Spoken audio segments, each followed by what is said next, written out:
What happens when a poor farmer dares to walk into a luxury horse ranch only to be mocked and humiliated? No one knew that behind his tired eyes was a 40-year-old promise to the love of his life. A promise tied to a silver-gray horse, a dying dream, and a ride that would shake an entire town.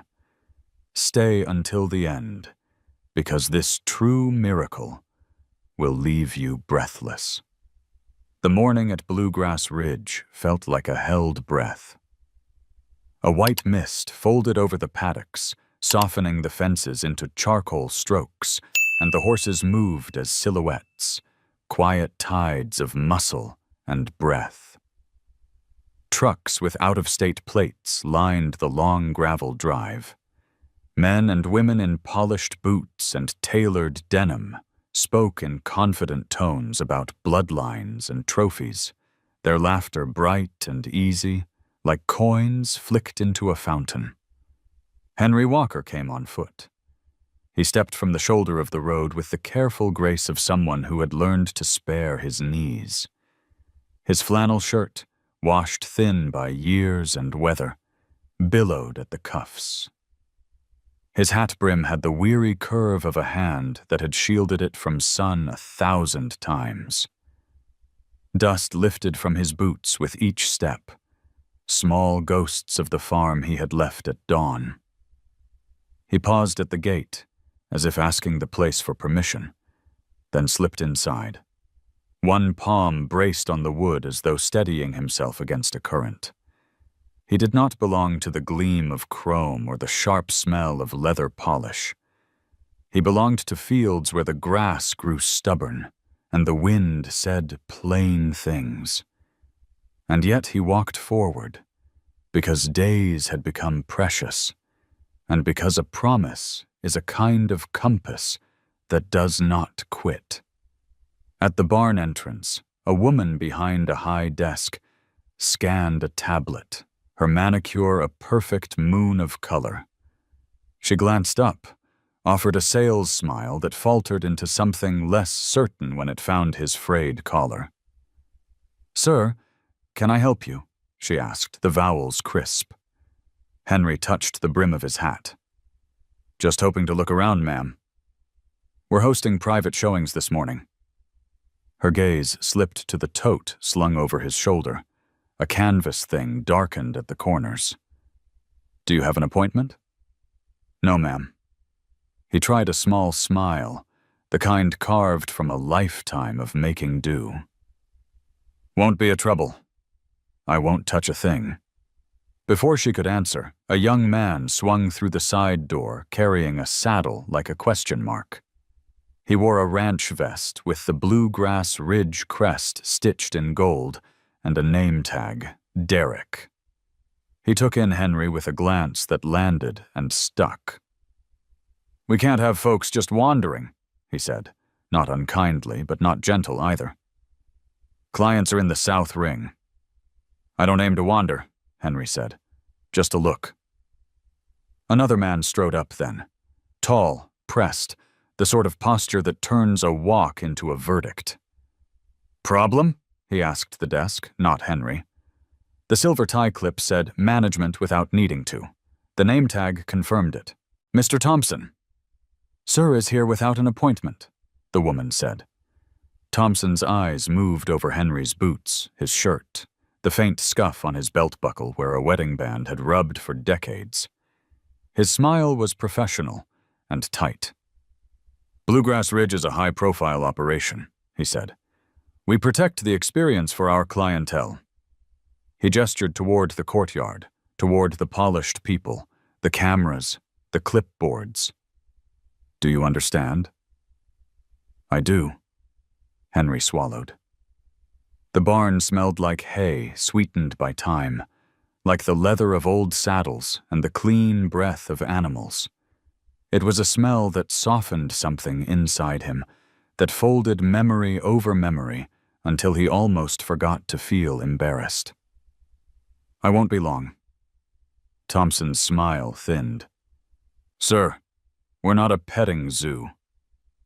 The words gathered a few glances and a thin, polite laugh from somewhere behind. Henry's hand tightened on his tote. He thought of turning back. He thought of the kitchen window this morning, the way the light had fallen across the table where Margaret kept her sketchbook, the open page with its careful strokes. He heard her voice as it had sounded before sunup. Light, but determined. "Henry, if there's a way, just once more." He looked past Thompson and saw the horse.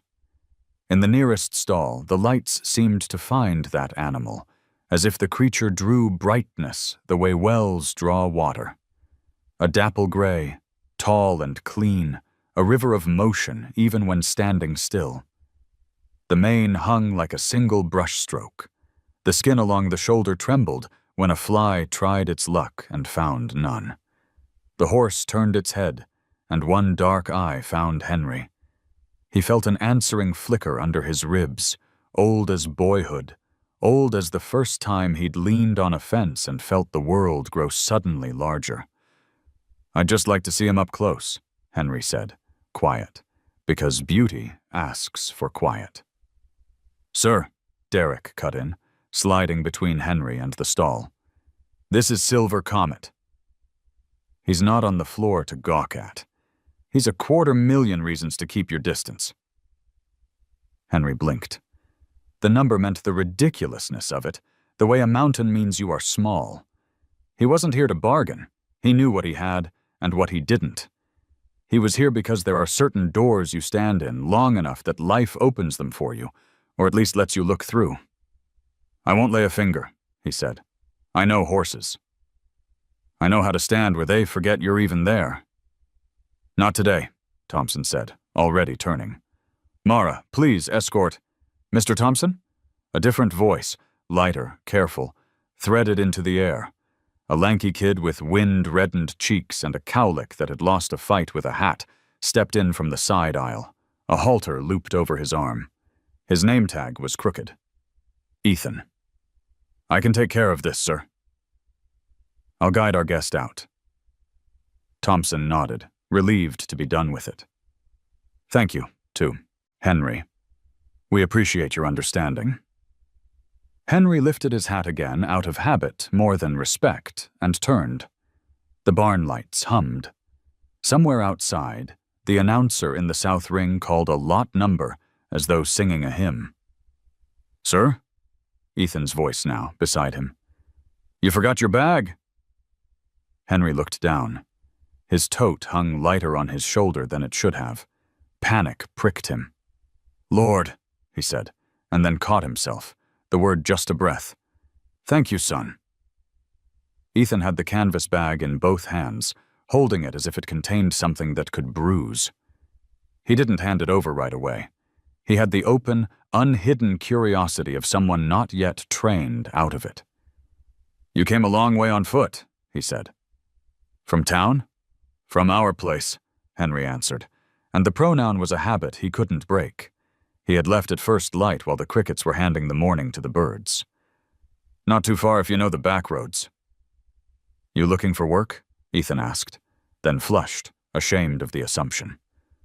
"Sorry, that's none of my—" "No harm in asking," Henry said, gentling it for the kid. "Not work.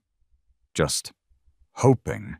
He reached for the bag. Ethan's fingers brushed his as he passed it over, and for a moment the kid felt the weight inside. A book. Hard bound by hand. A stack of papers made soft by touch. Something that clicked like a tin. "Sir?" Ethan tried again, voice lowered so the desk wouldn't hear. "If you tell me what you're hoping for, maybe I can point you right." Henry glanced past the boy to the stall. The gray had turned away, but kept one ear tipped toward them, listening with the half-attention of a creature that knows you're there without admitting it. "You ever stand in a church long after everyone's gone?" Henry said. "Not to pray for something big, just to listen for a small permission?" He shook his head, smiling at his own strangeness. "I came to look. To remember. To remember what?" Henry shifted the bag higher on his shoulder. "A promise," he said simply. The word hung between them, clean as a bell note. Ethan nodded without understanding, and somehow that felt kinder than questions. He walked Henry toward the gravel drive, keeping his body on the side nearest the clipping of hooves and the swing of trucks.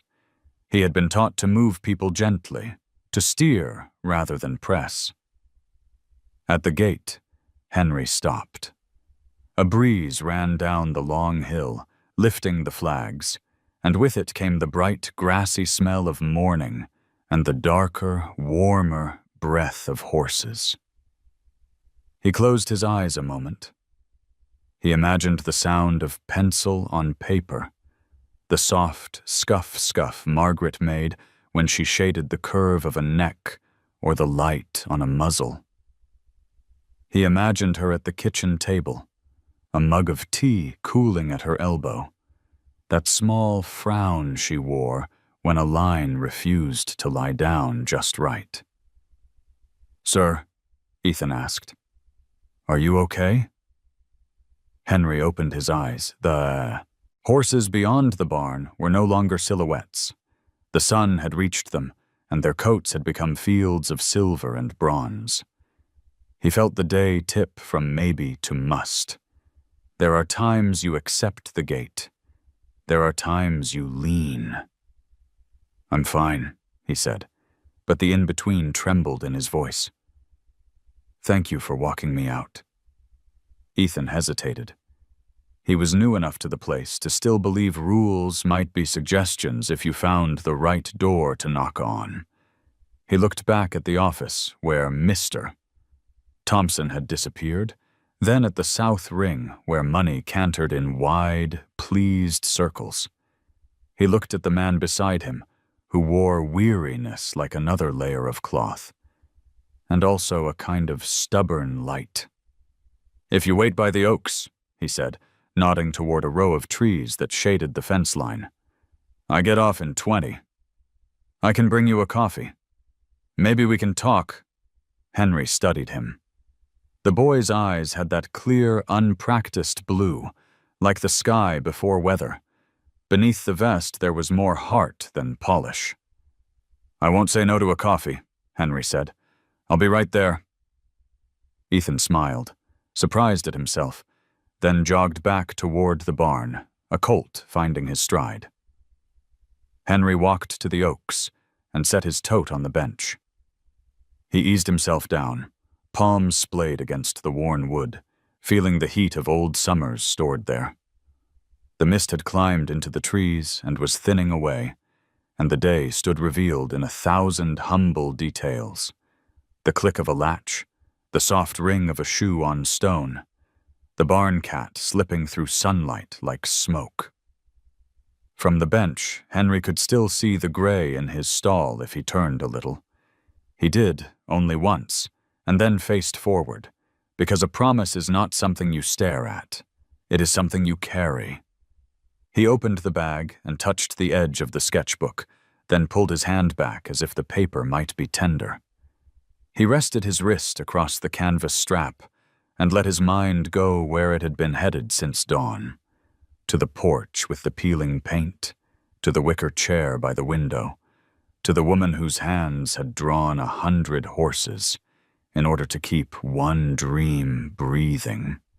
Across the yard, Ethan emerged with 2 paper cups and a conflict he wore like a second vest. He took a breath, squared his shoulders, and turned not toward the office, not toward the ring, but toward the oaks. The morning changed, by something invisible then, as mornings do, when a story chooses its road. A crow called once from the fence post.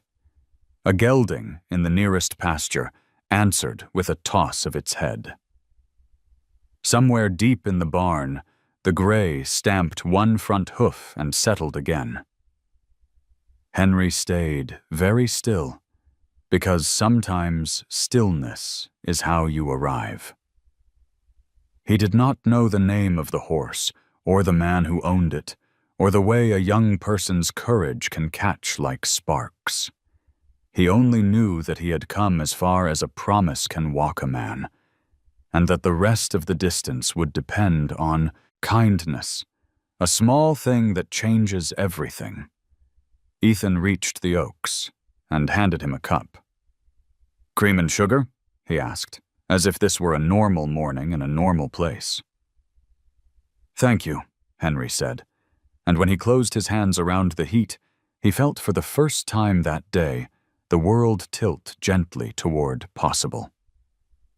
The noon light sharpened everything: the glass panes of the office, the shine of boots, the chrome trailers parked like monuments to wealth. Inside the barn, voices rose and fell in steady commerce, pedigrees recited like prayers, bids made with the lift of a chin. It was a place designed to make horses seem rarer than gold, and men seem greater for owning them. Henry Walker stepped from the shade of the oaks back into that brightness, because a promise had more pull than pride.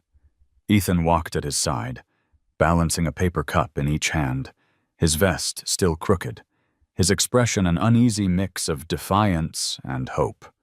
The coffee had cooled, but Henry held it anyway, grateful more for the gesture than the taste. "Just let me talk to Derek," Ethan murmured. "He'll listen if I—" "No need to stir the pot on my account," Henry said. His voice was low, even, but inside it carried the tremor of someone bracing for ridicule he'd known before. "I've seen the looks." And the looks came quickly. As Henry neared the main aisle again, the polished crowd shifted. Two women in sun hats leaned closer to each other, whispering, then laughing behind gloved fingers. A man in a sports jacket sniffed audibly, as though the very air Henry brought with him was beneath breathing. Derek appeared, leading Silver Comet by the halter. The horse moved like liquid steel, head high, coat bright as morning frost. The gathered clients murmured their admiration. Then Derek spotted Henry. His smile curled, sharp and practiced. "Well, well," Derek said, loud enough for the ring of voices to catch. "Our friend's back." "Thought we'd cleared this up." Henry tipped his hat in that old gesture of respect, though the brim shook faintly in his hand. "Just admiring, son." "Won't bother a soul. Admiring?" Derek let out a laugh that snapped the air. "Sir, this isn't a county fair." "That horse costs more than your farm, I'd bet." The laughter rippled outward. Even Thompson, standing near the office with his tie gleaming, allowed himself the smallest smirk. Henry's ears burned red. He did not answer. Words seemed a thin shield against the weight of mockery. He only looked at the horse, at the proud slope of its neck, at the dark eye that flicked toward him as if in recognition. Silver Comet stamped once, impatient, and Henry's chest clenched with the memory of hooves on summer earth long ago, when dreams were new. "Derek," Ethan said suddenly, stepping between them. "That's enough." The barn fell quieter at the boldness. Derek raised a brow, amusement sharpening into disdain. "Careful, rookie. You're paid to handle tack, not charity cases." "I'm paid to treat people with decency," Ethan shot back. His cheeks flushed, but he held his ground. Thompson strode over then, his authority heavy as boots on gravel. "What's going on?" "Nothing," Derek said, lips curling. "Just reminding our guest this isn't the right pasture for him." Thompson's gaze cut to Henry. "Sir, I asked you earlier to leave. Now I must insist. We can't have scenes." Henry nodded slowly, shoulders heavy with the weight of dismissal. "I'll go." As he turned, his tote bumped the stall door, and something slipped from its mouth. A photograph fluttered down, face up on the straw. A young woman looked out from the faded print, her smile wide, her hand resting on the mane of a horse strikingly like Silver Comet. The likeness was uncanny. Same proud head, same light in the eye. Ethan bent quickly, lifting the photo before Derek's boot could crush it. He held it reverently, then looked at Henry. The older man's face had gone pale, the kind of pale that comes when the past is called into the present without warning. Thompson's impatience deepened. "Pick up your things and be on your way." But the photograph had changed something. A few clients craned their necks, curious now. The laughter dimmed. Even Derek's smugness faltered as his eyes flicked from the print to the horse before him. Henry took the photo gently, slid it back into his bag. He said nothing more.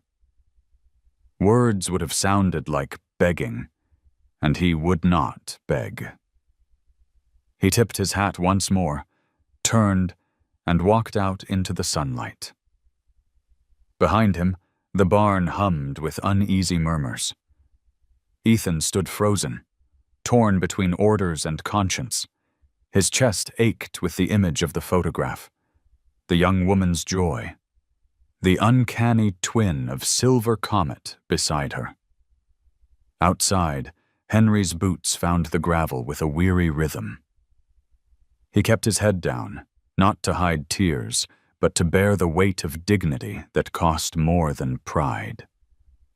His shadow stretched long across the yard, thin as a thread, but unbroken. And though the laughter still echoed in the rafters, a different sound lingered louder in Ethan's mind. The silence after it, heavy and unsettled, as if everyone had seen more than they meant to. He hurried after Henry again, heart pounding, knowing that mockery had opened a door, one that would not close so easily now. The sun had slid higher, burning away the mist, until every blade of Kentucky grass shone sharp and green. Dust hung in the air like a curtain drawn by hooves. Henry Walker walked slowly along the gravel lane that led away from the barns, his tote clutched against his chest as if it were fragile cargo. His shoulders curved inward, as though the ridicule had bent him further than age already had. Each step felt heavy, not because of the miles, but because of the echo of laughter that clung to his ears. Behind him, Ethan Miller hesitated in the wide doorway of the barn. He should have turned back to his duties, polishing tack, sweeping aisles, fetching feed, but his feet ignored orders. Something in him, untrained and stubborn, refused to let the old man vanish down the road like an inconvenience swept aside. The photograph he'd glimpsed still burned in his mind, a young woman smiling beside a horse that looked like Silver Comet's twin. "Mr. Walker!" Ethan's voice broke the hum of cicadas. Henry paused, but didn't turn right away. He drew a breath, tightened his grip on the bag, then looked over his shoulder. The brim of his hat shadowed his face, but the eyes beneath were tired in a way that no rest could mend. Ethan jogged to catch up, breath uneven from nerves rather than effort. "Sir, wait. You forgot. Well, not forgot. But you left something behind. That picture, it meant something, didn't it?" Henry's fingers tightened on the tote. More than something. His voice was rough, not angry, but carved with restraint. "It's most of a life." They stood on the edge of the property, beyond the manicured lawns, where the gravel bled into clay road. The polished voices of the buyers and managers were only a murmur now, carried faintly by the breeze. Here, there was more honesty in the air, wild clover, hot dust, and the deep smell of pasture. Ethan shifted uneasily, then sat down on the wooden rail of the fence. They shouldn't have treated you like that, he said. It was cruel. Henry gave a tired shrug. Cruel's nothing new. Folks size you up by your boots before they know your name. He tipped his hat back a little, revealing lines etched by sun and years. But cruelty's not the whole of the world. Sometimes you find a hand reaching out instead of pushing away. Ethan flushed. When I saw that photo, I thought, maybe you weren't here for the same reason as the others. He hesitated, then asked softly, Why did you come, really? For a long moment, Henry didn't answer. He glanced toward the hills where the horizon rippled like heat waves, his lips pressed thin, as if weighing whether a boy barely 20 could be trusted with a secret carved into 40 years. Then, slowly, he lowered the tote to the ground, unbuckled the flap, and drew out the photograph again. He held it like a sacred relic. That's Margaret, he said. His thumb brushed the faded edge where time had eaten away color. My wife, back when her laugh filled whole fields. We met when we were younger than you, at a county fair. She stood by a stallion then, bright-eyed, and told me one day she'd have one of her own. I told her I'd make it happen, no matter how long it took. Ethan leaned forward, spellbound. And Silver Comet, he looks just like that horse in the photo. Henry nodded. That's why I came. To see if the years and the miles had kept the dream alive. Margaret can't travel anymore. Too weak. But she asked me once, not long ago, if the horse we had dreamed of still lived somewhere in this world. I promised I'd find out.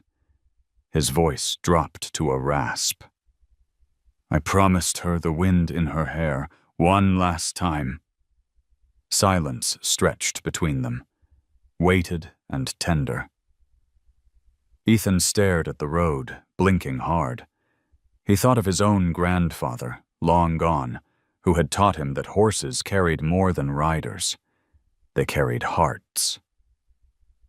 Sir, Ethan said finally, let me help.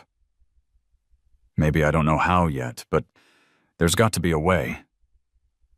Henry studied the boy's earnest face.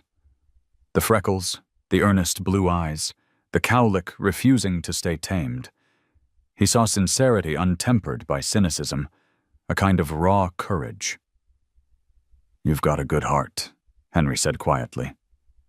But good hearts don't always win against high walls. Then maybe they climb, Ethan answered, surprising even himself. Henry chuckled softly, the sound like gravel shifting under tires. Maybe they do. He slipped the photo back into the tote. But it's not your burden. You've got your own roads to walk.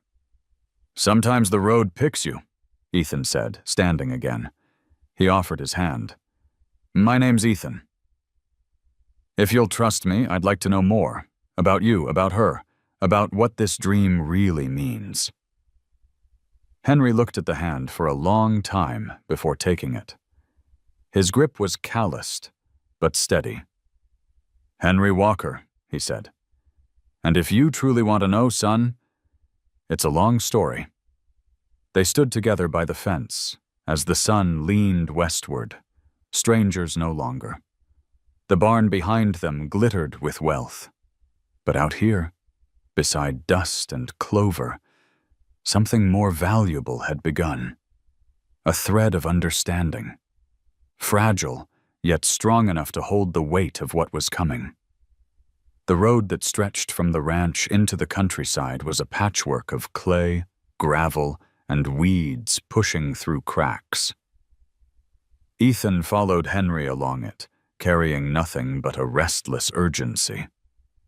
He wasn't supposed to leave the grounds during work hours, but something larger than rules tugged him forward. Henry didn't protest. He seemed to know the boy needed to see for himself where the path led. They walked in companionable silence for a while. The cicadas sang their chorus from the trees, and every so often the breeze bent tall grass in waves like a green sea. Ethan's sneakers scuffed softly, quick and impatient. Henry's boots struck with slower weight, as though each step measured more than distance. Finally, Ethan asked, "Does your wife know you came here today?" Henry tilted his hat back. "She does. Told her I'd be late to supper. Didn't tell her why. Why not? Because disappointment can take more out of a person than sickness," Henry replied. His voice held no bitterness, only a worn honesty. "If I came home empty-handed, she'd know I tried, but she wouldn't have to carry the shame of being turned away." Ethan felt his throat tighten. He thought of the laughter in the barn, the smirk on Derek's face, the cold dismissal from Thompson. He imagined Margaret, this unseen woman Henry spoke of, waiting at a window, hopeful. "That's not shame on her," Ethan said fiercely. "That's on them." Henry's gaze softened. "Maybe. But she's carried enough. My job is to spare her what weight I can." The road bent and revealed a small house crouched against the slope of a hill. Its clapboard siding was weathered to the color of driftwood, but the porch was tidy, swept clean, and lined with clay pots of blooming geraniums. A faint trail of wood smoke drifted from the chimney, though the day was warm. Ethan's eyes caught on the details. Curtains sewn by hand, a rocking chair smoothed by years of use, the kind of place where every imperfection told a story. Henry slowed, touched the gate latch gently, as though the wood might bruise. "Here we are." Ethan followed him up the narrow path. As Henry opened the door, a voice called faintly from inside, warm, but thinned by illness. "Henry? That you?" "Yes, Maggie," he answered, and the change in his voice startled Ethan. It softened like cloth unraveling, every word soaked in tenderness. "I brought someone with me." The living room smelled of lavender and wood polish. Sunlight angled through lace curtains onto a worn rug. In a chair by the window sat Margaret Walker. She wore a shawl the color of faded sky, and though her face was pale, her eyes were startlingly alive. Bright pools that seemed to catch light and hold it. "This is Ethan," Henry introduced quietly. "He works at the ranch." Margaret smiled, though her lips trembled. "A visitor." "That's rare these days," Ethan, suddenly awkward, dipped his head. "Ma'am, it's an honor." Margaret studied him a moment, then turned her gaze back to Henry. "You've been gone a while. Did you find what you were looking for?" Henry's silence was its own answer. He set his tote on the table, unfastened the flap, and drew out the photograph. He placed it carefully in Margaret's lap. Her hands, thin and veined, traced the edges as though reacquainting themselves with the past. "Oh," she whispered, "that day at the county fair." Her eyes misted. "Do you remember, Henry? I told you he looked like a king. You laughed and said one day I'd ride beside a king." Henry's throat worked. "I remember." Ethan stood quietly, hands clasped, feeling like an intruder in a sacred place. Yet Margaret turned to him, and her gaze was steady. "He hasn't told you, has he?" About our promise, Ethan shook his head. She reached into the basket beside her chair and pulled out a notebook. Its cover was worn smooth, the corners bent, but when she opened it, Ethan saw page after page of sketches, horses drawn in pencil and charcoal, each different but all variations of one. A tall, proud animal with a silver-gray coat. "I draw one every day," Margaret said softly. "Some days it's all I have strength for. They keep the dream alive. We saved for years, Henry and I. We called it our riding fund. But then, she trailed off, her fingers lingering on one unfinished sketch. Henry took her hand, finishing the thought she could not. Then life asked more of us than money could answer. Margaret leaned her head back, closing her eyes. But the promise was never broken. Henry said he'd bring me the wind on my face one last time. And I believe him. Ethan swallowed hard. The weight of their words pressed on him. He looked at Henry, who stared at his wife with a mixture of devotion and sorrow so fierce it was almost unbearable. For the first time, Ethan understood. Henry hadn't come to the ranch chasing vanity. He'd come bearing a covenant decades old, one that illness and poverty had tried but failed to erase. The ridicule Henry had endured was nothing compared to the burden of fulfilling that vow. Margaret opened her eyes again and caught Ethan watching. "Do you ride, young man?" "Not much lately," Ethan admitted. "But I used to, with my granddad." "Then you know," she said, her voice light as breath. "A horse can carry more than weight. They carry souls." Ethan nodded, unable to speak. The room fell quiet, except for the faint tick of a clock. Outside, a meadowlark sang, its notes piercing and sweet. Ethan felt something shift in him, like a door opening. He needed to find a way to help. Margaret smiled faintly at Henry, then closed the notebook. "You'll keep your promise," she said. "I have no doubt." Henry kissed her hand, and in that moment, Ethan knew he was standing in the middle of a story that was far from over. The late afternoon light slanted low through the lace curtains, pouring a golden warmth over the modest room. Dust motes danced like tiny stars in the beams, caught in their slow orbit above the rug. Margaret had drifted into a light rest, her head tilted gently against the back of her chair, shawl gathered close.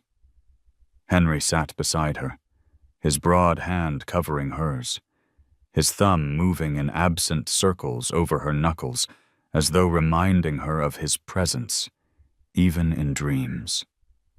Ethan lingered near the window, restless, but reverent. His eyes kept straying to the notebook on the table where Margaret had left it, its spine cracked from years of opening and closing. Something about it pulled at him, not out of curiosity alone, but from the sense that within those pages lived the unspoken story of decades. Henry noticed. "Go on," he said quietly, nodding toward the book. "She wouldn't mind." Ethan hesitated, then stepped forward and opened it. The first page showed a horse drawn with surprising precision, the strong curve of the neck, the elegant line of the muzzle. It wasn't professional art, but it carried something rarer: devotion. Each stroke of pencil felt alive, as though it had been pressed onto the page with equal measures of hope and memory. He turned another page and another. Horses in motion, horses grazing. Horses looking out with dark eyes that seemed to hold a universe. Some sketches were hurried, lines trembling as if Margaret's hand had fought weakness that day. Others were detailed, careful, shaded with patience. All of them shared one feature. The coat of the horse was always pale, a shimmering gray, just like Silver Comet.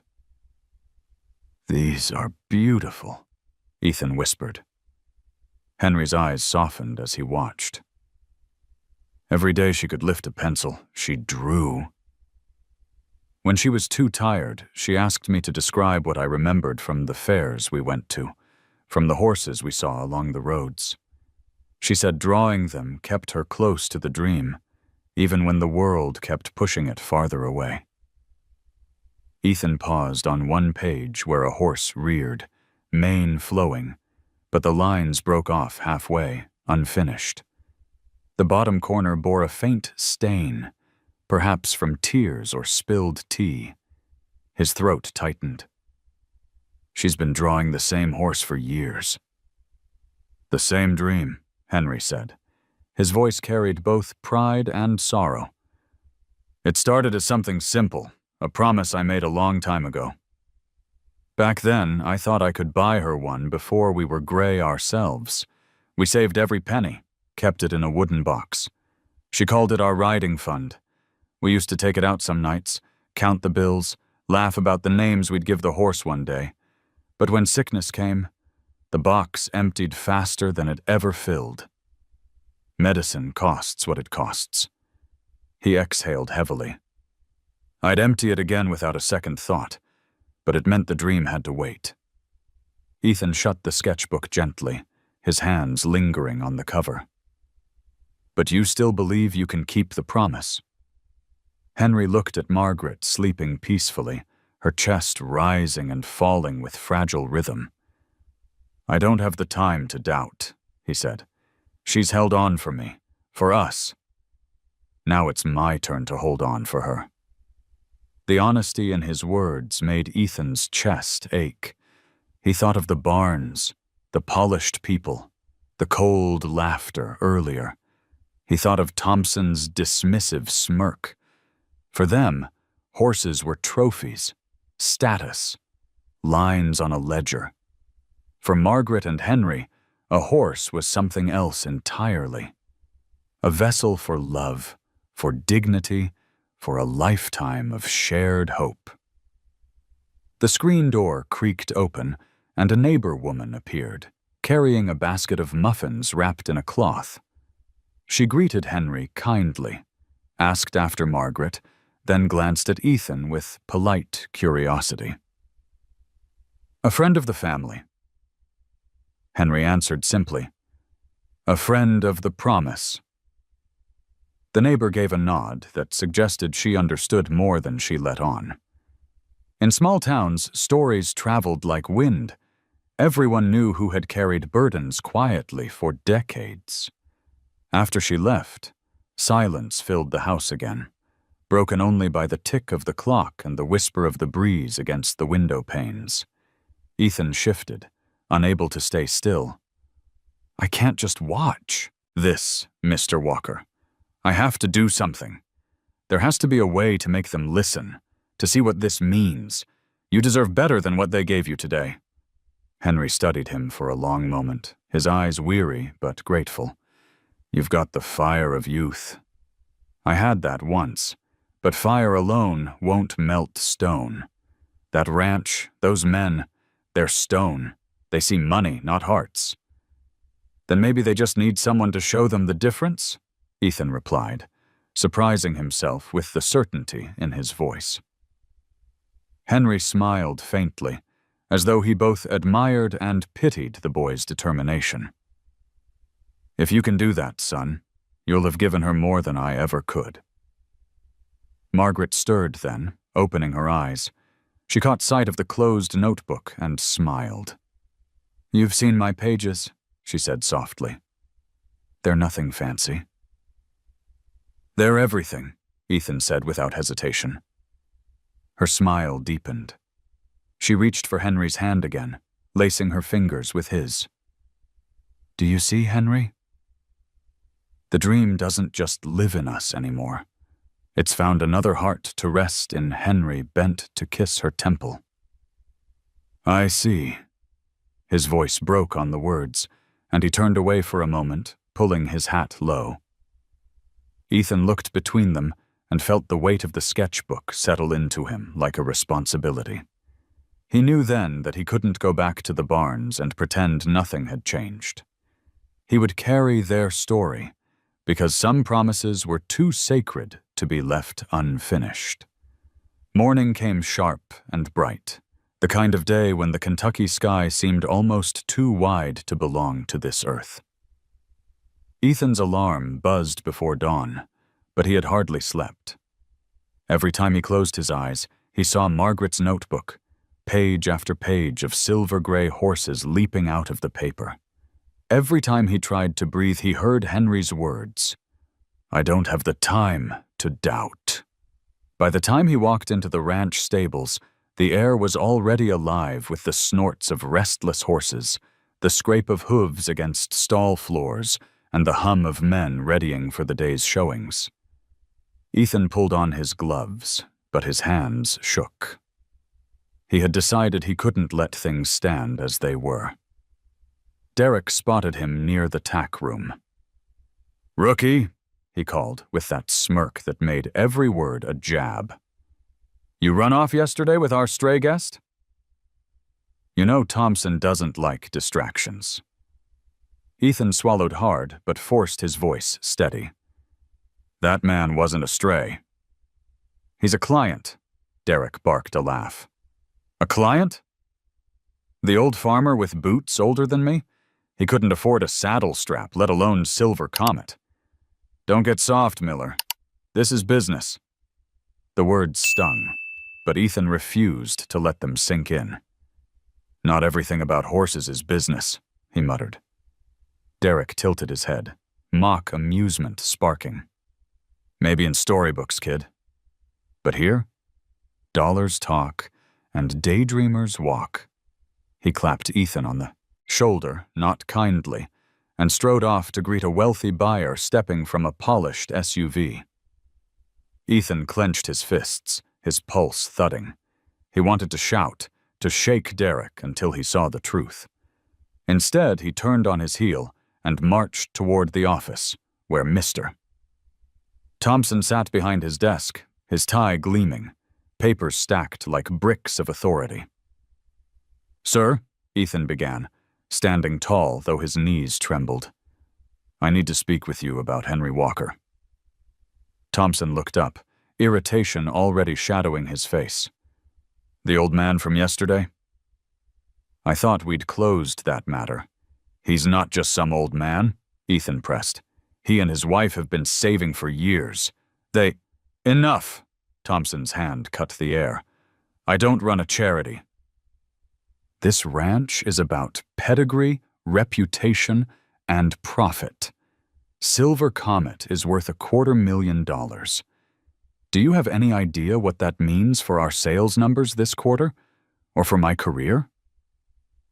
Ethan's cheeks burned. "It means you see numbers where you should see people." Thompson stood now, his height and authority casting a shadow across the desk. "Listen to me, Miller. You're an intern. You muck stalls and fetch water. You don't tell me how to run this operation. If you want a future here, keep your head down and your mouth shut." Ethan's breath came quick, but he didn't back down. "And if I don't? Then you'll find yourself unemployed before you even begin," Thompson said coldly. The office fell silent, but for the faint rustle of papers in the air conditioning. Ethan felt the weight of choice pressing on him. Security or conscience, a job or a promise he had adopted as his own. He thought of Margaret's trembling smile, of Henry's steady hand holding hers, of the sketchbook filled with silver-gray dreams. The decision made itself. "I'm not here for a career if it means forgetting what matters," Ethan said finally, his voice low but steady. Thompson's eyes narrowed. "Then you've chosen poorly." Ethan turned and walked out before the man could see the fear beneath his resolve. His heart thundered, but a strange relief spread through him too, like stepping into cold water after a long hesitation. Back in the aisle, Silver Comet lifted his head from the stall and looked straight at Ethan. The horse's gaze was steady, almost knowing. Ethan paused, then whispered, "I'll find a way. For them. For her." The horse snorted softly, as if acknowledging the vow. The rest of the day blurred with chores and orders barked at him, with Derek's taunts echoing in the rafters. But beneath it all, Ethan carried the silence of Thompson's dismissal like a brand. The wall of indifference at the ranch was tall and thick, built from greed and pride. Yet in his chest, he felt the stirrings of a ladder, something fragile but determined. When his shift ended, Ethan didn't go home. Instead, he walked the long road back toward Henry's house, the memory of Margaret's notebook pulling him forward. He knew the ranch wouldn't help. He knew Derek would mock him, Thompson would block him. But he also knew promises mattered, and Ethan Miller had decided he would not let this one die. Evening settled over Bluegrass Ridge like a velvet curtain, drawn slow across the sky. The last buyers had left in their sleek cars, trailers rattling behind them, carrying away horses that had been little more than numbers on invoices. The barns were quieter now, just the rustle of hay, the low rumble of horses breathing, the clink of buckets being filled. Ethan moved down the aisle with a wheelbarrow, his muscles aching, his mind still burning with the confrontation in Thompson's office. He stopped by Silver Comet's stall. The horse lifted his head, ears flicking forward, and Ethan reached out to brush a hand along the wood. "They don't see you for what you are," he murmured. "Not yet." Silver Comet exhaled warmly, the sound a soft huff that made Ethan's chest tighten with something like hope. A voice behind him startled him. "You talk to them as though they listen." Ethan turned.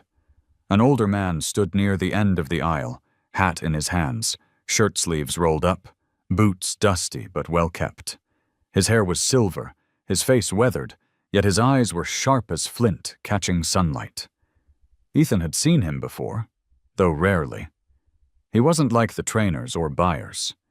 This was someone different. "Mr. Green," Ethan said, straightening quickly.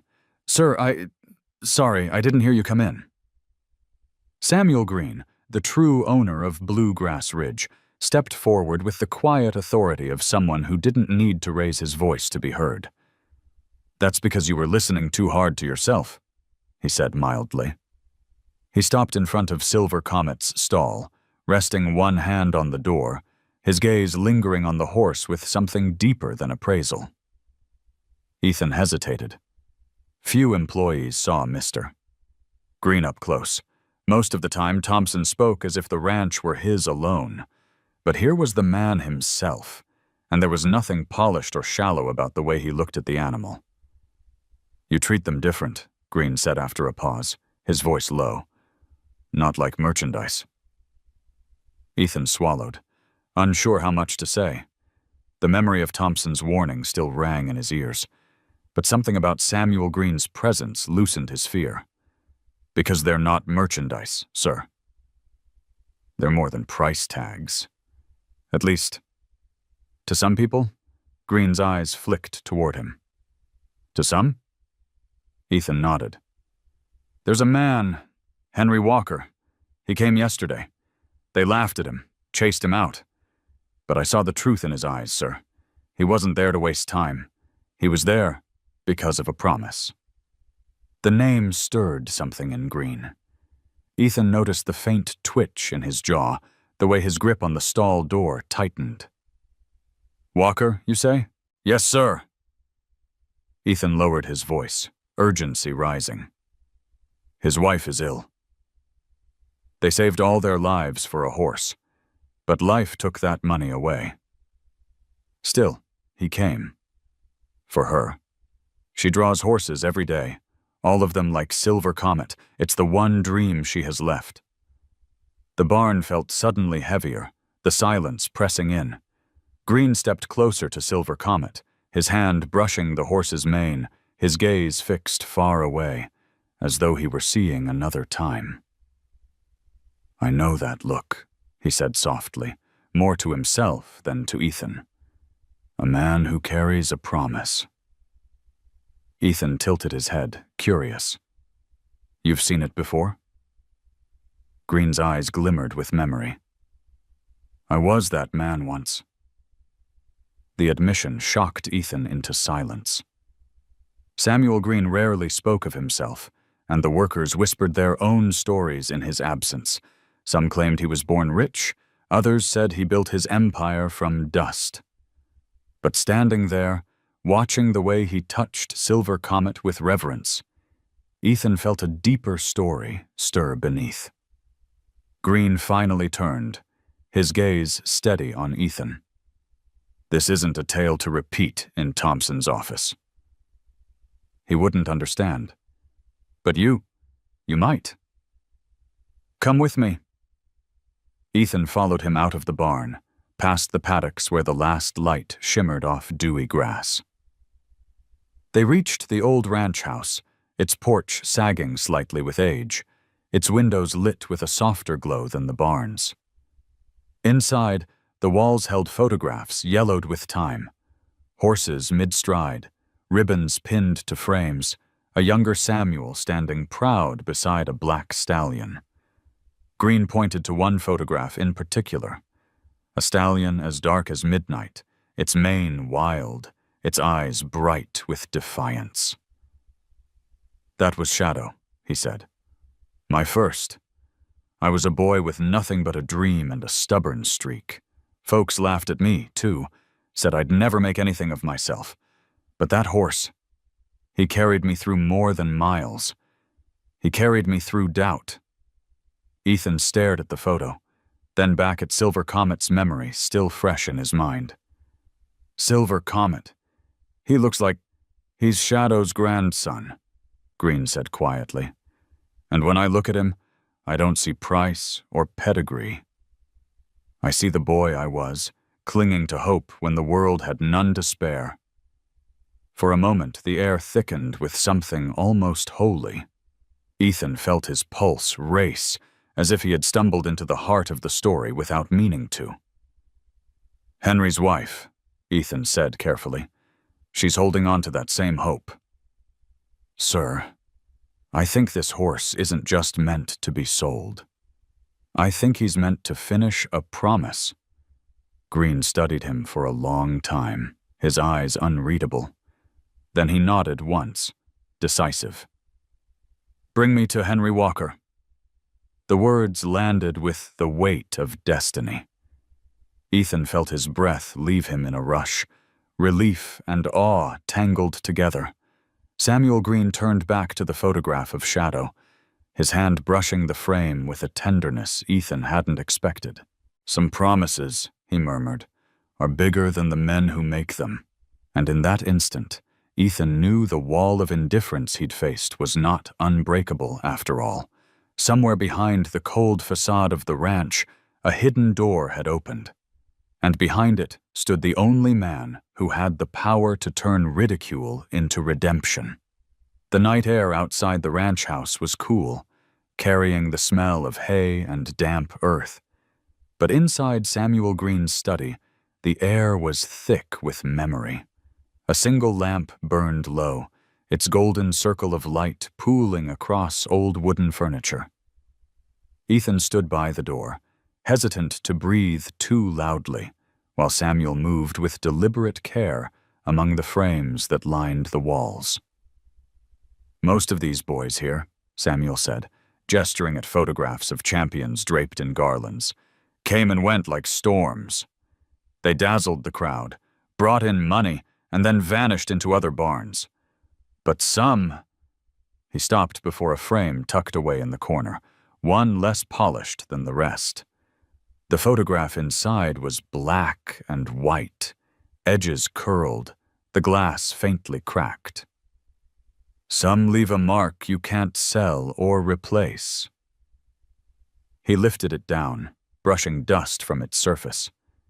The image showed a younger Samuel, lean and determined, standing beside a stallion so dark it seemed carved from shadow itself. The horse's mane flew wild in the captured moment, its eyes burning with an almost human fire. This was Shadow, Samuel said softly. My first real horse. I bought him with borrowed money and the sweat of 2 summers working every field job I could find. People told me I was a fool. But Shadow, He gave me a reason to prove them wrong. Ethan stepped closer, drawn to the defiant energy frozen in the picture. He looks like he knew he was meant for more. Samuel chuckled, the sound low and tinged with longing. He knew he was free, and I was just lucky he let me ride along. He set the frame on the desk, his fingers lingering on the edge. Silver Comet is his grandson. That same fire runs in his blood. That's why I keep him here, not for the buyers, not for Thompson's numbers, for memory. Ethan felt his pulse quicken.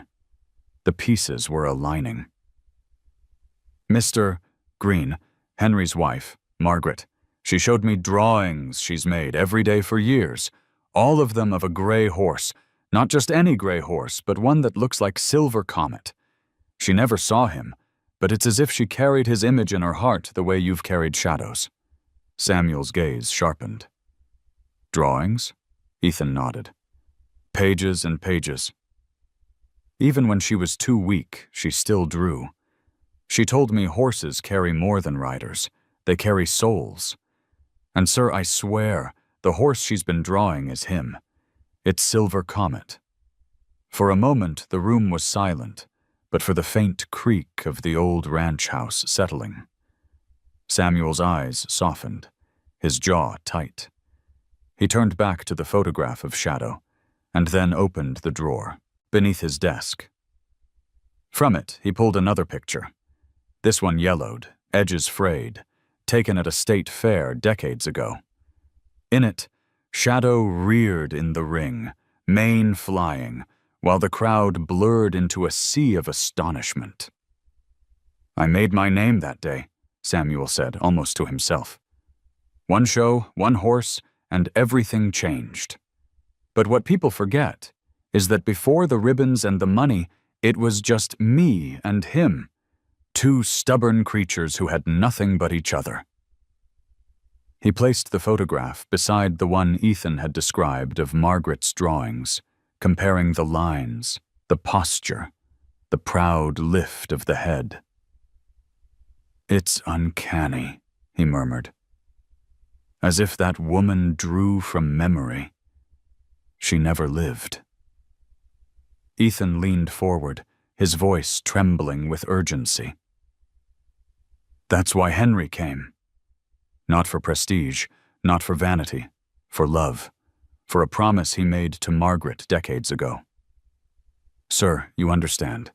You know what it means to stake your life on a horse, not for what it's worth in money, but for what it carries in spirit. Samuel sat heavily in the leather chair, the weight of years settling onto his shoulders. He looked at Ethan, at the earnestness in the boy's eyes, and for the first time in a long while, he allowed the walls of business and reputation to slip. I know exactly what it means, he admitted. His voice cracked slightly, the echo of an old wound. Because once, when I was young, I swore a promise too. Shadow and I were going to build a future for my family. But ambition got in the way, and I let the world measure him in dollars. I sold him to pay debts, and I never forgave myself. Not truly. That's why I built this ranch, to prove I hadn't failed. But the truth? I built it to quiet a ghost. Ethan felt goosebumps rise along his arms. Then maybe this is your chance, he said softly. Not just to help Henry, but to keep your own promise alive in a different way. Samuel looked down at the old photograph one last time before setting it aside. Maybe, he whispered. Maybe the past is asking me for one final redemption. The lamplight flickered, catching on the lines of his face, deep with age but lit now by something that had been buried for years. Resolve. He stood, turning to Ethan with sudden clarity.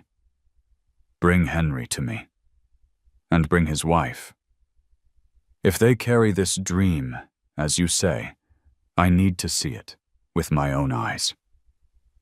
Ethan's heart surged with relief and awe. He nodded eagerly. "I'll do it, sir." "I'll bring them." Samuel placed the photograph of Shadow back on the wall, straightened it carefully, then rested his hand on the frame. "This time," he murmured, almost to the horse in the picture, "we'll finish the promise."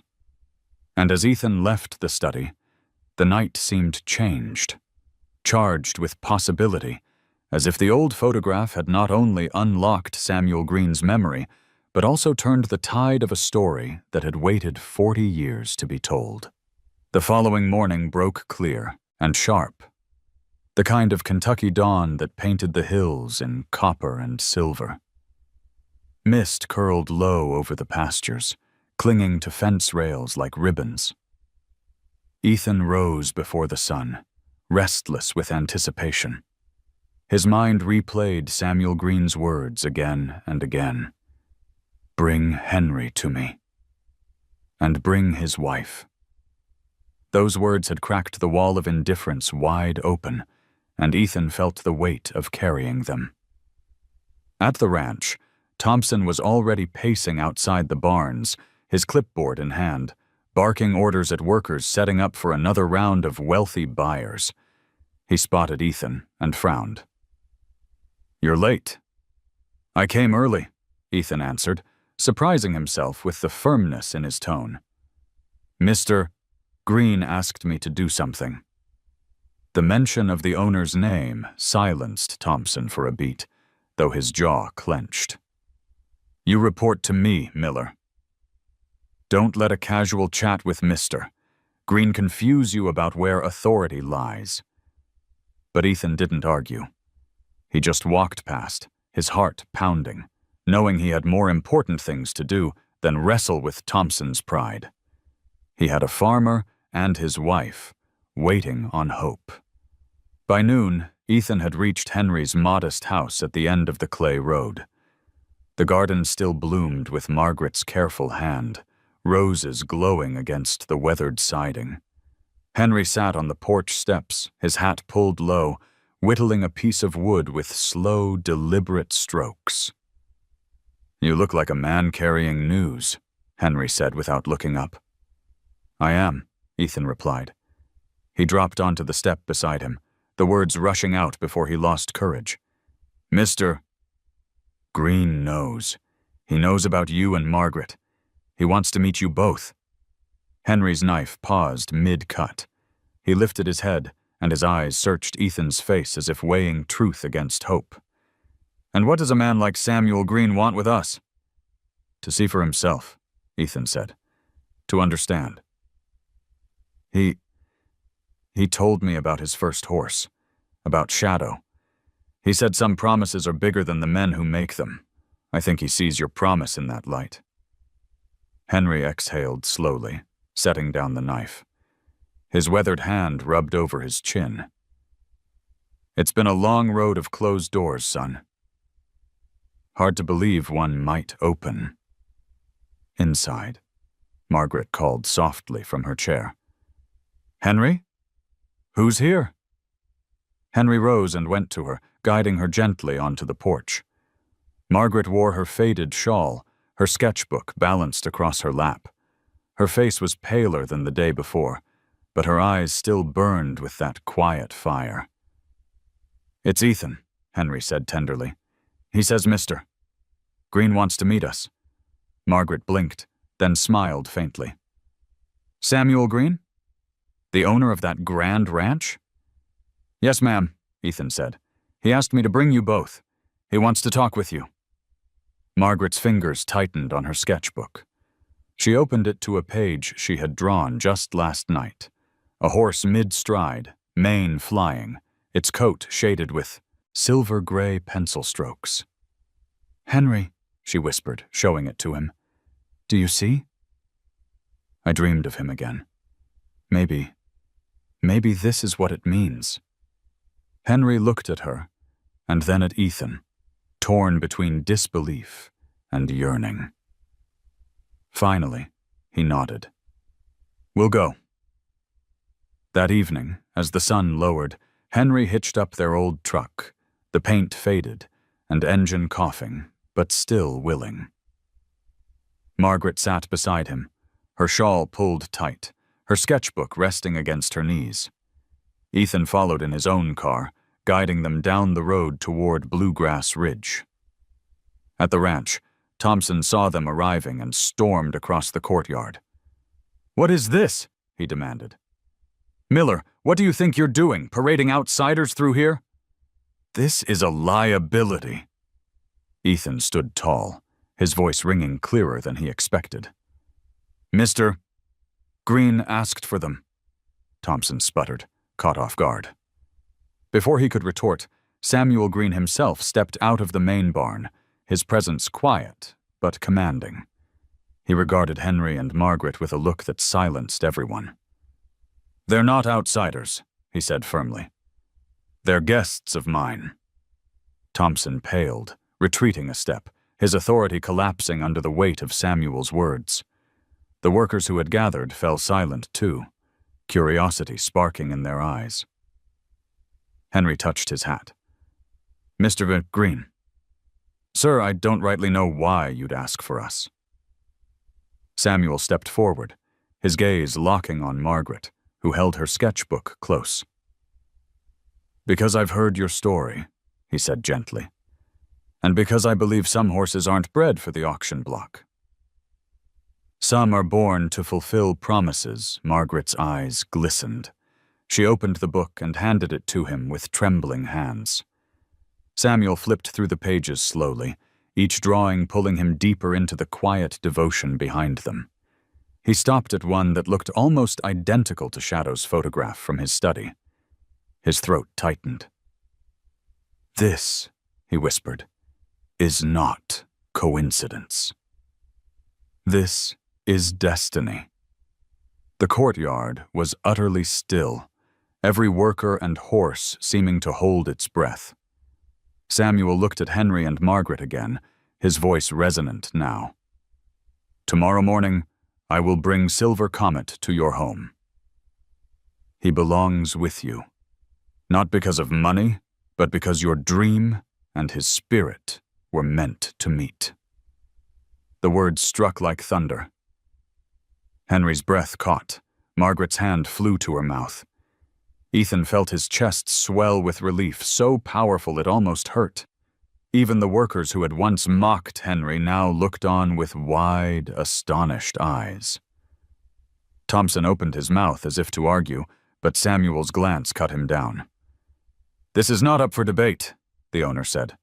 "I built this ranch on the back of a horse I once betrayed. I will not betray this one, nor the people who carry his dream."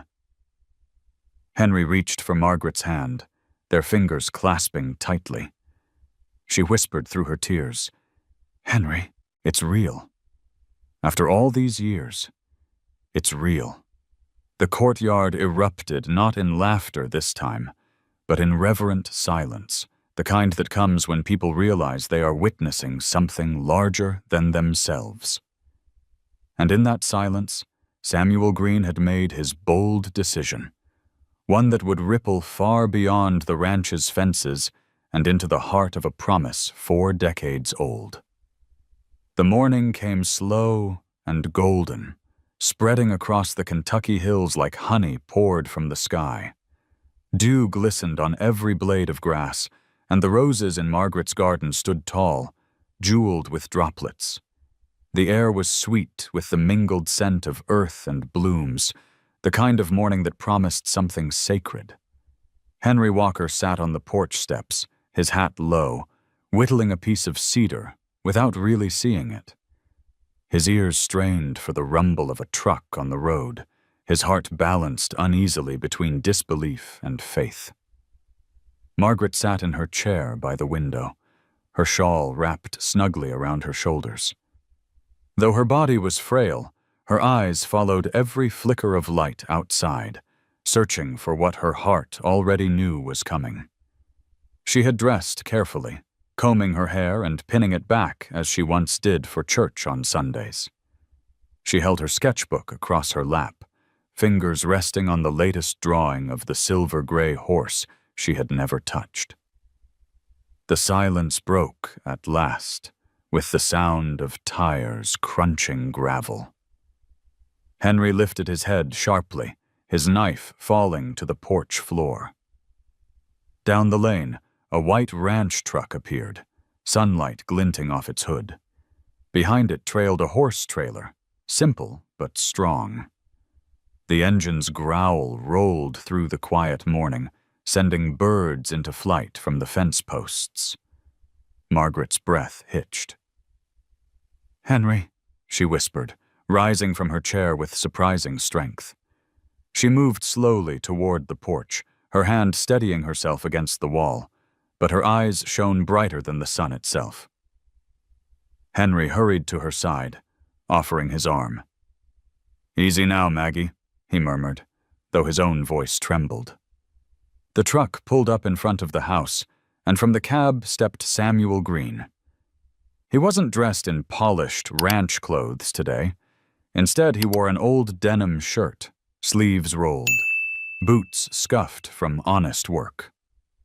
His silver hair caught the light, and his eyes carried a quiet reverence. Ethan hopped out from the passenger side, his youthful energy nearly bursting. Samuel tipped his hat as he approached. "Mr. Walker. Mrs. Walker." "Good morning." Henry's throat tightened. "Sir, I don't have words big enough for this."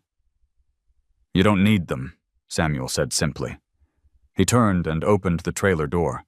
The sound of hooves on the ramp echoed like drums. Out stepped Silver Comet, his coat shining like molten silver under the morning light. His mane flowed with every movement, and his dark eyes swept the yard before settling on Margaret. The horse stood tall and proud, yet, when he caught sight of her, he lowered his head slightly, as though recognizing the years of longing captured in her drawings. Margaret gasped, tears spilling unchecked down her cheeks. "Henry, it's him. It's truly him." Henry tightened his grip on her hand, both of them shaking with emotion. Samuel placed the reins into Henry's palm. "He's yours now," he said. "Not for money, not for show. For the promise you kept, even when the world tried to break it." Henry's chest heaved. He brushed a trembling hand down Silver Comet's neck, marveling at the silk of his coat. Then, with great care, he guided Margaret forward. Her steps were unsteady, but her spirit surged. She reached out, her fingertips brushing the horse's mane. Silver Comet stilled completely, as if he understood the holiness of the moment. Margaret's hand pressed more firmly, and she laughed through her tears. "He's warm, Henry. He's real. I can feel him." Ethan swallowed hard, blinking away his own tears. He had dreamed of this moment since Margaret first showed him her sketches, but even he hadn't imagined the sheer grace of it. The sight of her hand in the horse's mane was more powerful than anything money could buy. Margaret leaned against Henry, her voice barely more than a breath. "Do you see, Henry? Our dream, it waited for us."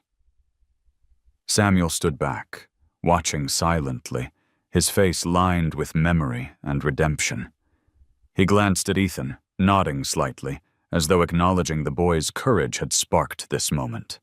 The porch, the roses, the wide Kentucky sky, all of it seemed to hush around them, bowing to the sight of a woman touching the dream she had drawn for 40 years.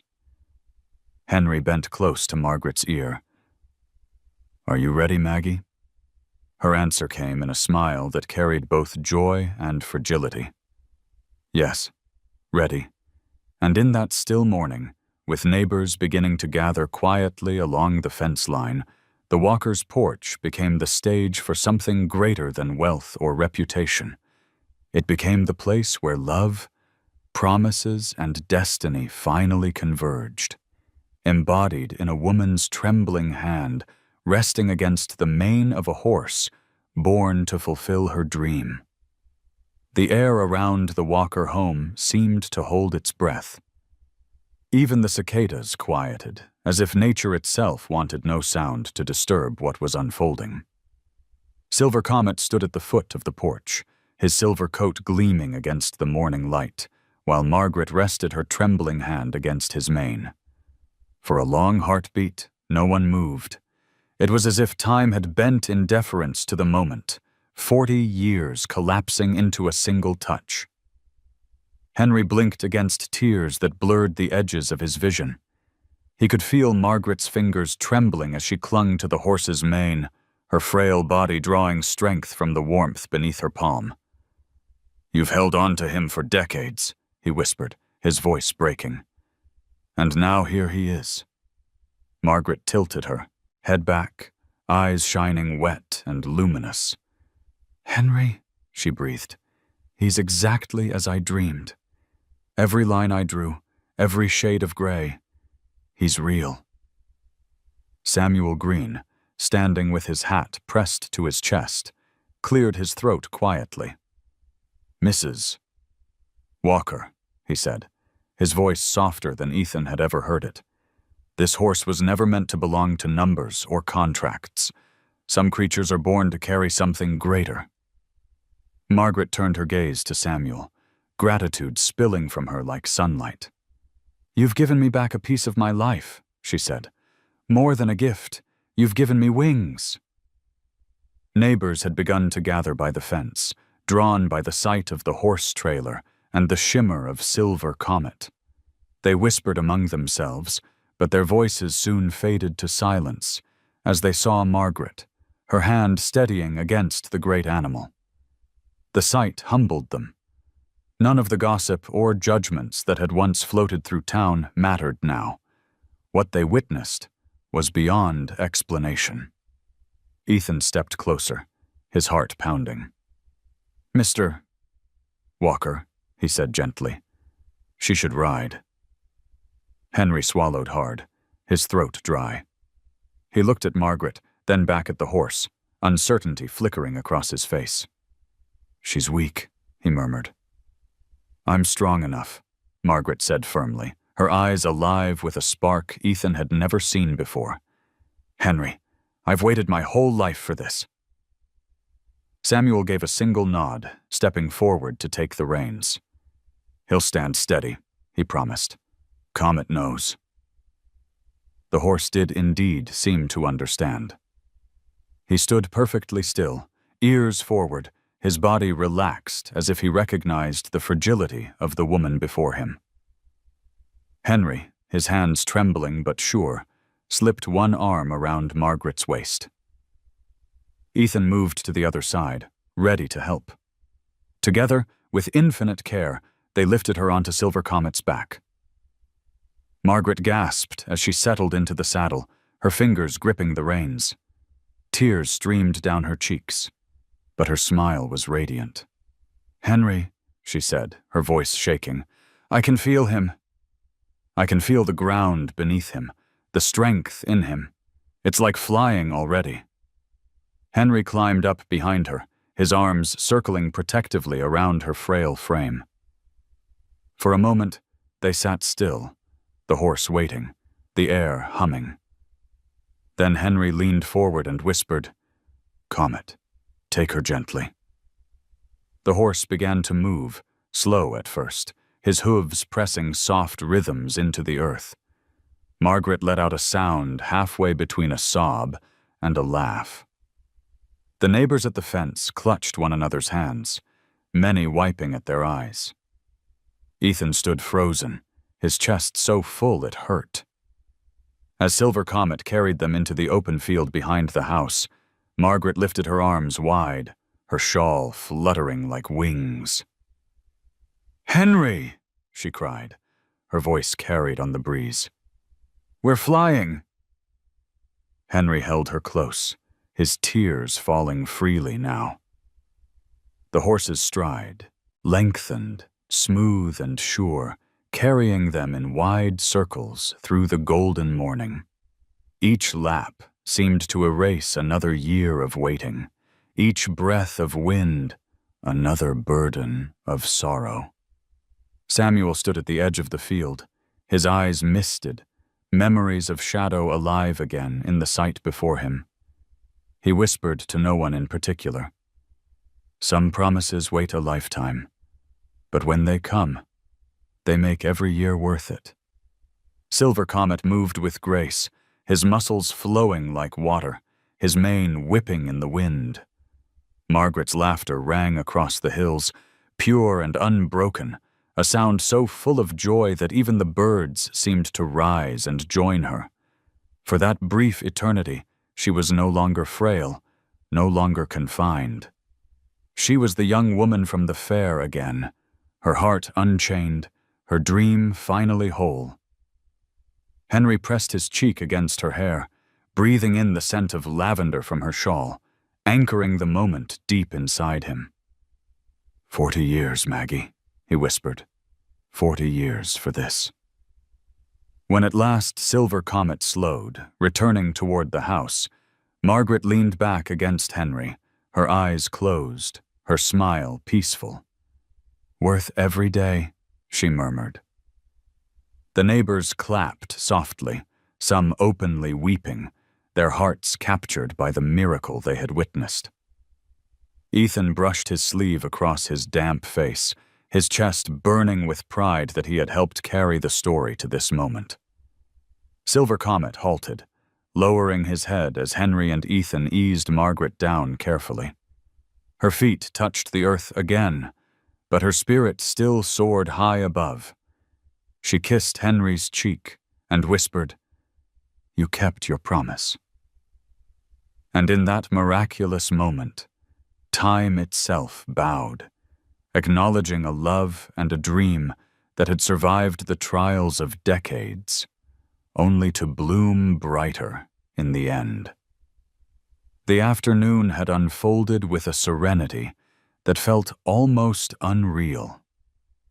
After Margaret's first ride, neighbors lingered along the fence line, whispering in awe, unwilling to leave the sight of dreams taking form before their eyes. Silver Comet grazed quietly in the yard, his coat still shimmering with the sheen of movement, while Margaret sat on the porch wrapped in her shawl, her face aglow with the radiance of a young bride. Henry hovered nearby, his hands always close, afraid that if he blinked, the moment might slip away. But Kentucky skies, so generous in their beauty, can turn swift and unforgiving. Clouds began to gather at the edge of the horizon, dark folds rolling in with silent determination. Ethan noticed first, his eyes flicking from the distant tree line back to Samuel, who stood with arms crossed near the barn. "Storm's coming," Ethan said softly. Samuel narrowed his eyes, the weight of years of ranching in his gaze. "A fast one." Henry helped Margaret to her feet, ready to usher her back inside. But she shook her head, gripping his hand with surprising strength. "Not yet, Henry," she pleaded. "Let me ride again." Just once more before them, rain. He hesitated, torn between fear and her burning desire. She met his eyes, and in them he saw the same fire that had drawn him to her decades ago at that fair. "Please," she whispered. Samuel stepped forward, laying a steadying hand on Henry's shoulder. "Comet will keep her safe," he said. "He's the kind that knows when to be gentle." And so Henry relented. With Ethan and Samuel helping, they lifted Margaret once again onto Silver Comet's back. This time, her laughter rose even before the horse moved, a sound defiant against the approaching thunder. The horse carried her into the field, Henry riding behind, his arms around her fragile frame. The air grew heavier with each stride, the scent of rain rushing in. Neighbors gasped as the first low rumble of thunder rolled across the hills. Still, Margaret's voice soared above it. "Faster, Henry! Let me feel the wind before the storm takes it!" Henry loosened the reins, and Silver Comet surged forward with controlled power, his hooves drumming against the earth in perfect rhythm with the rolling sky. Margaret's shawl streamed behind her like wings, her laughter carried by the wind. For a fleeting, glorious moment, she seemed to become one with the horse, one with the storm itself. The clouds broke open suddenly. Rain lashed down in fierce sheets, soaking riders and watchers alike.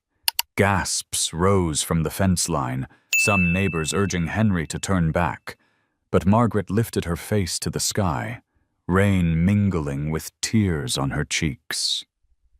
She spread her arms wide, shouting through the downpour, "Henry, this is what I dreamed!" The wind, the rain, the horse beneath me. It's life. Henry tightened his embrace, his heart thundering as loudly as the sky. "Then hold on, Maggie," he cried. "Hold on!" Silver Comet did not falter. He carried them in powerful circles through the storm, each stride defiant, each motion a declaration that the dream would not be silenced by rain or time. Margaret's laughter turned to sobs of joy, her voice breaking but still triumphant. Ethan stood drenched by the fence, unable to move, tears streaming down his own face, though no one could tell in the torrent. Samuel beside him removed his hat, pressing it against his chest despite the rain. His voice was hoarse when he said, "I've seen champions win crowns, but I've never seen anything as mighty as this." At last, Henry guided Comet back toward the house. The storm raged around them, thunder cracking, rain striking like needles, but within the small circle of horse and riders there was a calm, a sacred space where love and promise shielded them. As Henry slid down, he caught Margaret in his arms. Her body was soaked, her shawl clinging to her, but her eyes glowed brighter than ever. "Henry," she whispered, her lips trembling with cold and elation, "you gave me the sky." He pressed his forehead to hers, rain running down their faces together. "And you gave me the reason." The neighbors, once anxious, stood in silent reverence now, realizing they had witnessed not just a ride, but a miracle stitched into stormlight. Ethan's heart felt as though it might burst. He knew he would carry this vision for the rest of his life. Silver Comet shook water from his mane, then lowered his head toward Margaret, as if bowing to her courage. Lightning flashed, illuminating the three of them, man, woman, horse, like a portrait etched into eternity. In the storm's fury, the fragile woman who had spent years confined to sketches and longing had ridden against the wind. For a moment, she was no longer ill, no longer bound by time. She was free, and her freedom had thundered louder than the storm itself. The storm passed as quickly as it had come, leaving the land washed clean and glistening. Clouds tore apart, revealing a sky streaked in violet and gold. The fields steamed softly, the scent of wet grass and earth rising like incense. Neighbors drifted away, still whispering about what they had seen, their faces etched with awe. By the porch, Henry wrapped Margaret in a dry quilt, his hands tender as he tucked it around her shoulders. Silver Comet grazed nearby, steam rising from his powerful body, raindrops still clinging like diamonds to his coat. Samuel Green stood apart, his boots sunk into the soft ground, his hat dripping with rain. He had watched it all, the laughter, the tears, the storm that had wrapped horse and riders in its fury. Now, as silence reclaimed the yard, something inside him stirred, something he had long buried under years of profit and pride. Ethan approached cautiously, his own clothes soaked through, his hair plastered to his forehead. "Sir," he said softly, "are you all right?" Samuel didn't answer immediately. His eyes were fixed on Margaret, who leaned into Henry's chest, her face lit with peace, even as her body trembled with exhaustion. "Do you know what I saw out there?" Samuel finally said, his voice low, rough. Ethan shook his head. "I saw myself," Samuel continued. "I saw the boy I used to be, clinging to a dream when the world said I had no right to it. Shadow carried me through hunger, through doubt, through the scorn of men who thought a poor farmhand could never rise. And what did I do when I had the chance? I sold him." His voice cracked, and he pressed a hand against his chest as though steadying a wound. "I told myself it was for survival, for a future. But the truth? I betrayed the very thing that had given me life." Ethan's heart ached at the confession. "You built all this, sir," he said carefully. "Bluegrass Ridge, the best horses in the state. You gave Shadow's line a legacy." Samuel turned sharply, his eyes burning. "And what good is legacy if it costs you your soul? All these barns, all these trophies, every night they remind me of what I lost. That horse trusted me, and I turned him into a transaction. I told myself I'd atone by building this place, but all I built were walls. Until today." He looked back at Margaret and Henry, his expression softening. "Today, I saw what I should have fought for all those years ago. Not wealth, not prestige, just the right to keep a promise." Ethan let the silence stretch, the words settling like rain into soil. He realized now why Samuel had reacted so strongly to Henry's story. It wasn't just empathy. It was recognition. Henry had lived the same struggle Samuel once faced, but he had chosen differently. He had kept his vow, despite poverty, despite years of sacrifice. Samuel stepped closer to the porch, his boots squelching in the mud. Henry looked up as the ranch owner approached, his arm still wrapped around Margaret. "She's all right," Henry said, his voice protective, almost defiant. "The rain didn't break her." Samuel's eyes glistened. "No, Mr. Walker. It healed her, at least for today. I've never seen such strength in frailty, such joy in the face of time. Your wife carries more power in her smile than any prize horse I've ever sold." Margaret lifted her head, her voice faint but steady. "And you, Mr. Green, you carry a burden. I can see it in your eyes.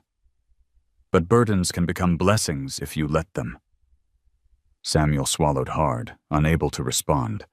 The words pierced him deeper than any criticism ever had. He removed his hat and bowed slightly, not out of politeness, but out of reverence. "You've given me more than you know," he said hoarsely. Henry's brow furrowed. "Sir, I think it's you who's given us more." "No," Samuel insisted. "What I gave was simple. A horse, a decision long overdue. What you've given me is a second chance at redemption." Ethan stood nearby, watching the two men, one worn by years of labor, the other by years of success, and realizing they were more alike than they could ever admit. Both had carried promises. Both had known loss. The difference was that Henry had held fast, and Samuel had let go. Now fate had brought them together to mend what had been broken. The evening deepened, the sky painted with streaks of red and indigo. Samuel placed his hat back on his head, then turned to Ethan. "You were right, son. Not everything is business. Some things belong to the heart. Thank you for reminding me." Ethan flushed, unsure how to answer. "I just did what felt right." "And that's rarer than you think," Samuel said. He clapped a hand on Ethan's shoulder, a weight both firm and affirming. Don't lose that. As night settled, lanterns were lit on the porch. The soft glow bathed Margaret's face, illuminating her as though she were carved from light itself. Silver Comet grazed nearby, his silver coat glimmering faintly in the twilight. The world felt quieter, gentler, as if even the land understood the magnitude of what had passed. Samuel lingered a moment longer, then spoke once more, his words carrying the weight of both confession and resolution. Mr. Walker, Mrs. Walker, your love has awakened something I thought long dead. I cannot undo the mistakes I made with Shadow, but I can honor him by making sure his grandson fulfills the promise I once broke. Silver Comet is yours, now and forever. Henry's eyes filled with tears, and Margaret pressed her hands over her mouth, overcome. Ethan stood transfixed, knowing this night would live in his memory as long as he breathed. And Samuel Green, the man who had built an empire to bury his regret, walked away lighter than he had in decades, because for the first time, he felt forgiven. The night after the storm settled like a gentle quilt over the Kentucky hills. The world outside the Walkers' modest home smelled of rain-soaked earth and roses opening under the weight of lingering dew. Fireflies flickered along the garden fence, tiny lanterns weaving in and out of the darkness. Inside, the house carried a hush, broken only by the soft creak of rocking chairs and the occasional sound of Silver Comet moving in the yard, his steady breath audible through the open window. Margaret rested on the porch, wrapped in a thicker quilt now, her hair damp but brushed smooth. Her cheeks still carried the flush of the day's ride, a brightness that no storm could wash away. She held Henry's hand, her fingers frail yet firm, as though anchoring herself to the man who had kept a 40-year-old promise. Henry, still damp at the edges of his shirt, gazed at her as though seeing her for the first time all over again. "Maggie," he whispered, "I thought I'd lost the chance. Thought time would take it before I could give it to you."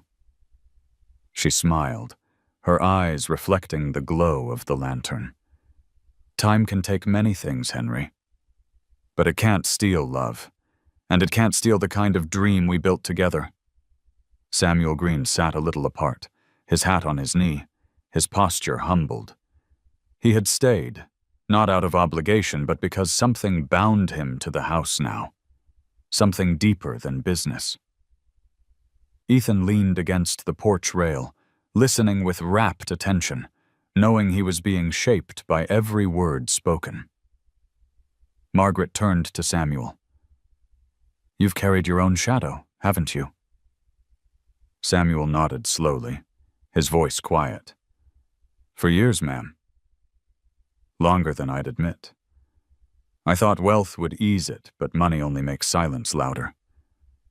Tonight, seeing you ride that horse, seeing your joy in the rain, I realized redemption doesn't come from what you build. It comes from what you give," tears shimmered in Margaret's eyes. "Then you've given me more than you know." Samuel's throat tightened, and he turned away, embarrassed by the emotion pressing against his composure. Ethan broke the silence, his voice thick. "Mrs. Walker, when you lifted your arms out there, it was like you became the sky. I've never seen anything so free." Margaret chuckled softly, a sound both fragile and full. "Then remember it, Ethan. Remember that freedom isn't measured by what you own. It's measured by the dreams you dare to keep alive." Henry squeezed her hand, his eyes moist. "That's what we wanted. Always. Just to keep it alive long enough to see it bloom." Samuel cleared his throat and leaned forward, speaking with deliberate care. "Silver Comet will stay here. With you." This is his home now. Not the barns, not the show rings. Here, with the people who see him as more than a pedigree. And when I'm gone, his line will remain in your care if you wish it." Henry blinked, overwhelmed. "Sir, that's more than we could ever—" "No," Samuel interrupted gently. "It's exactly what you deserve. I failed Shadow once, but I won't fail his grandson. And you two? You remind me of what promises are for. They're not about glory, they're about love, carried forward." Margaret's eyes filled again, but her smile remained radiant. "Then Comet will carry our love too, even after we're gone." Ethan leaned his elbows on the rail, staring at the horse in the yard.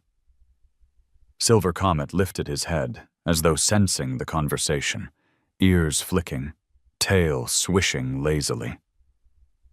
The boy felt a weight shift in his own chest, an inheritance not of blood, but of belief. He whispered to himself, "I'll remember. I'll keep it." The lantern light glowed warmer as the night deepened. Henry leaned back in his chair, Margaret resting against his shoulder, the quilt wrapped around them both. Samuel sat silently, his hands clasped, his heart lighter than it had been in decades. Ethan remained awake long after the others quieted, watching the stars settle into the dark Kentucky sky, listening to the soft sounds of horse and garden and promise.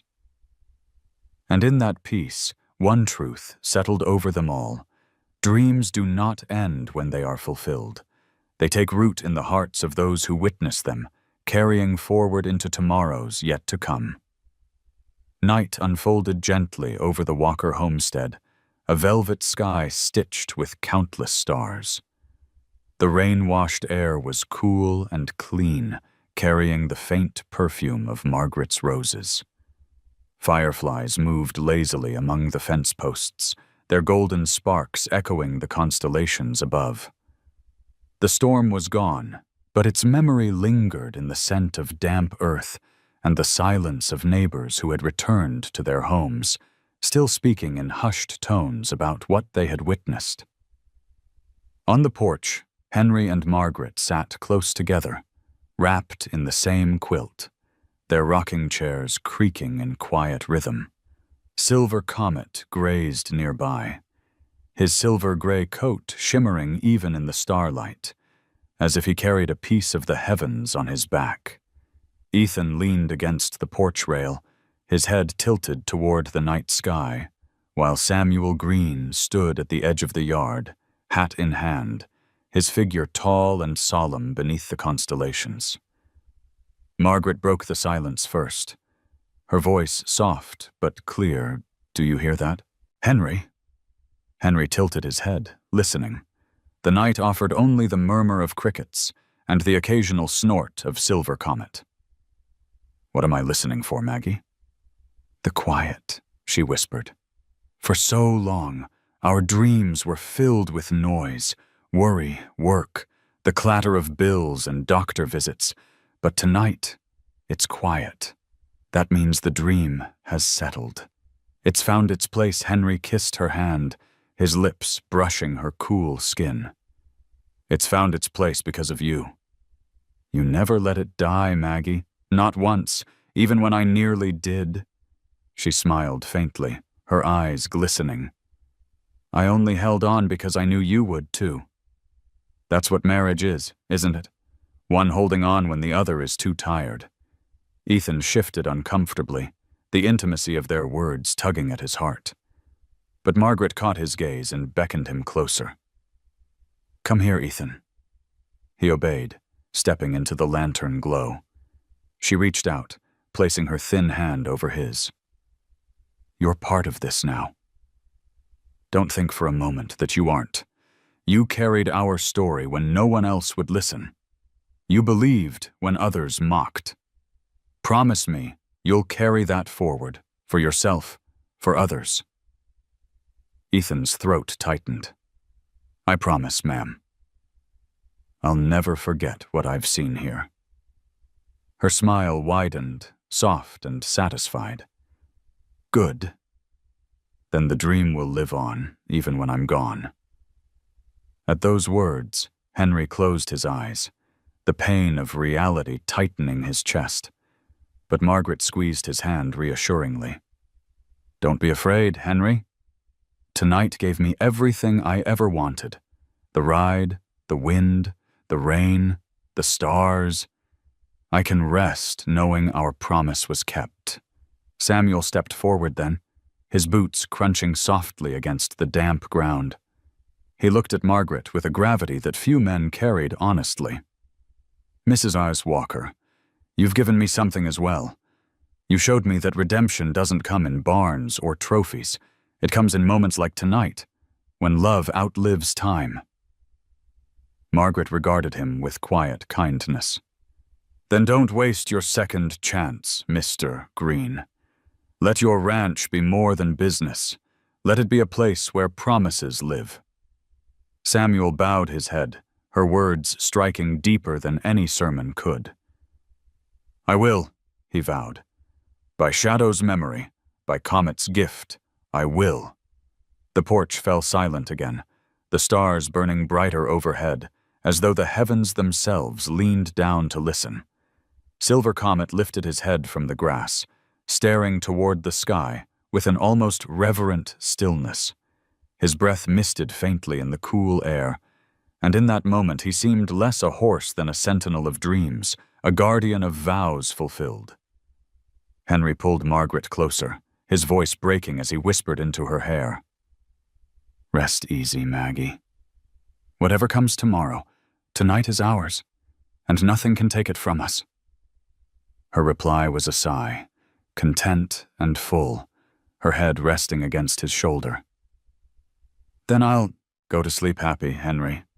Happier than I ever dreamed. Ethan turned his face toward the stars, silently repeating his promise, while Samuel stood in the yard, his own heart strangely light, as though an old wound had finally closed. The house, the porch, the roses, the horse. Everything seemed gathered beneath the vast sky in a harmony that felt eternal. And as the fireflies drifted higher, mingling with the constellations, it was clear to all who witnessed it. The dream had not only been fulfilled, it had been given wings to live on, under the stars, in the hearts of those who had carried it, and in the timeless bond between a man, a woman, and the horse that kept their promise alive. And now it's your turn.